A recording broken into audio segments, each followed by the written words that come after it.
وہ پرندے سمجھ رہے تھے وہ کالے رنگ کے پروانے تھے، لیکن جس درخت کو وہ اپنی چپیٹ میں لیتے اسے زہریلا کر دیتے۔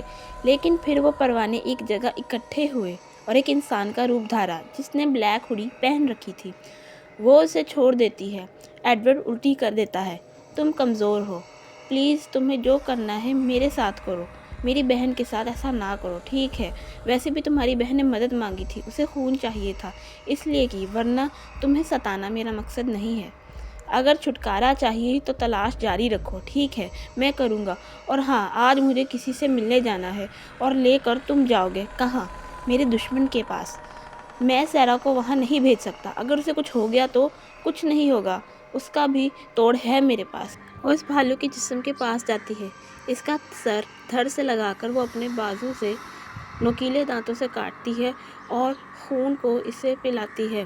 تھوڑا سا خون اس کے منہ میں جاتا ہے اور پھر وہ بھالو ایک خوفناک حیوان میں بدل جاتا ہے۔ اس کے بڑے دانت ہونٹوں کے راستے باہر نکل کر اس کی تھوڑی تک تھے، آنکھیں لال، کالے بال، لمبے ناخن اور کافی خوف زدہ۔ اب تو کوئی مسئلہ نہیں، ملو میرے نئے ساتھی سے۔ اس کے بعد وہ سیرا کو چھوڑ دیتی ہے۔ سیرا ہوش میں آتی ہے۔ بھائی، یہ آپ ہیں؟ ہاں، یہ میں ہوں۔ ایڈورڈ اسے سنبھالتا ہے۔ رات کے 2 بجے ایک پرانی سی ویران بوسیدہ فیکٹری میں وہ کوئی رسم کر رہے تھے۔ آج اس رسم کے بعد ہمیں یہ پتہ چل جائے گا کہ وہ آ گئی ہے یا نہیں۔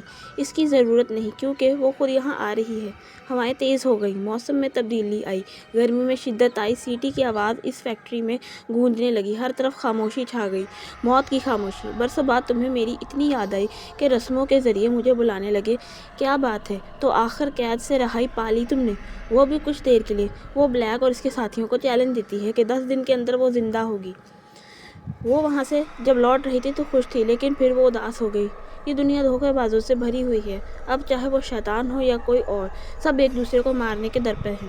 تم ٹھیک ہو؟ ابھی وہ سوچ ہی رہی تھی جب ایڈورڈ کی آواز اس کے کانوں میں پڑی۔ میں ٹھیک ہوں، لیکن تم یہاں، میں وہ تمہیں لینے آیا تھا۔ ہم ڈائنوں اور چڑیلوں کے پاس اڑنے کی طاقت ہے، لیکن تمہارے پاس نہیں ہے کیونکہ تمہارے پاس پنکھ نہیں ہے۔ اوہ، تو تم مجھے میری کمیاں گنا رہے ہو؟ تمہاری انتڑیاں نکال لوں باہر؟ نہیں نہیں، میرا وہ مطلب نہیں تھا۔ وہ دونوں بائک پر گھر جا رہے تھے جب ایرا نے اس سے کچھ پوچھا۔ کہاں تک پہنچی تمہاری کھوج؟ وہیں پر اٹکے ہوئے ہیں، کچھ پتہ نہیں چل رہا، اتنے بڑے جنگل میں کیسے کھوجیں؟ آخر وہ تمہارا بنایا ہوا جنگل ہے، گاؤں سے ڈھونڈو۔ کیونکہ گاؤں جنگل کے اندر نہیں تھا، لیکن اب گاؤں جنگل میں کھو گیا ہے۔ اس گاؤں کو ڈھونڈو، جگہ اور بکسوں کا پتہ دونوں مل جائے گا۔ Thank you. کیا تم مجھے اس گاؤں تک لے جا سکتی ہو؟ نہیں، کیونکہ ایسا کیا تو میں اور کتاب دونوں بھسم ہو جائیں گے۔ تو پہلے کیوں نہیں بتایا؟ اب اپنے خیالوں میں وہ سوچ ہی رہا تھا کہ ایرا بولی، اگر میں بھسم ہوئی تو تمہاری بہن بھی مر جائے گی۔ کیا؟ وہ چونکا۔ 10 دن کے اندر پنکھ ڈھونڈو، میں تمہیں اور تمہاری بہن کو چھوڑ دوں گی، سمجھے؟ ورنہ۔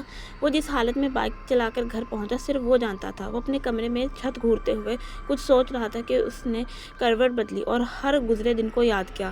ایک کلو اس کے ہاتھ لگا۔ میں نے یہ پہلے کیوں نہیں سوچا؟ جس جگہ ہم نے کیمپ لگایا تھا وہیں تو کہیں گاؤں کی لوکیشن تو نہیں؟ وہیں پرانے پتھروں سے بنی جگہ آگ لگانے کے لیے، اور وہیں کافی راکھ بھی تھی۔ اس کا مطلب وہ گاؤں جل گیا، ہمیں وہیں سے آغاز کرنا ہوگا۔ اب مجھے پتا ہے مجھے کیا کرنا ہے۔ ایک دن چھوڑ کر اگلے دن اکیلے وہ اس جگہ کا معائنہ کرنے پہنچ گیا۔ یہ گاؤں نہیں ہے، لیکن کیا پتا یہ گاؤں کی باؤنڈری ہو، جیسے پہلے زمانے میں ہوتا تھا۔ اپنے گاؤں کو دوسروں سے بہتر ظاہر کرنے کے لیے وہ لوگ اپنی سرحدی لائنوں کو الگ ظاہر کرتے تھے جو کوئی سوچ نہیں سکتا۔ اس کا مطلب مجھے سیلز یا پرانی علامتیں ڈھونڈنی ہوں گی۔ آخر 6 گھنٹے ذلیل و خوار ہونے کے بعد اسے گاؤں مل گیا۔ کتاب سے ملے کلوز اور علاقے کا رقبہ اپنے ذہن میں رکھتے ہوئے اس نے ڈھونڈنا شروع کیا، لیکن ناکام رہا۔ تھک ہار کر وہ ایک درخت کے سائے میں سونے کے لیے بیٹھ گیا اور اس کی آنکھ لگ گئی۔ جب وہ اٹھا تو رات ہونے والی تھی۔ مجھے گھر جانا ہوگا۔ وہ اٹھتے ہوئے جانے لگا تو اس کی نظر ایک لوہے کی تختی پر گئی جس پر کچھ بنا تھا، لیکن 2 پر مٹی جمی ہوئی۔ اس نے ہاتھ سے مٹی ہٹائی لیکن وہ سخت تھی۔ پھر اپنے چاقو کی مدد سے اسے اکھاڑ کر نکالنا شروع کیا تو اس کی آنکھیں پھٹی کی پھٹی رہ گئیں۔ اگلے دن اس نے سیرا، لن اور جن کو سب کچھ بتایا۔ Can not believe it! کچھ بتایا نہیں؟ یہ کیسے کر لیا؟ اور کیا پتا وہ بکسا وہاں ہو نہ ہو، لیکن میرا دل کہتا ہے کہ وہ وہیں ہے۔ بغیر کسی دیر کے وہ وہاں پہنچ گئے، جنگل کے ایک اہم حصے میں، گہرا اور گھنا۔ یہ دیکھو یہاں۔ اوکے، تو یہ ہے وہ جگہ۔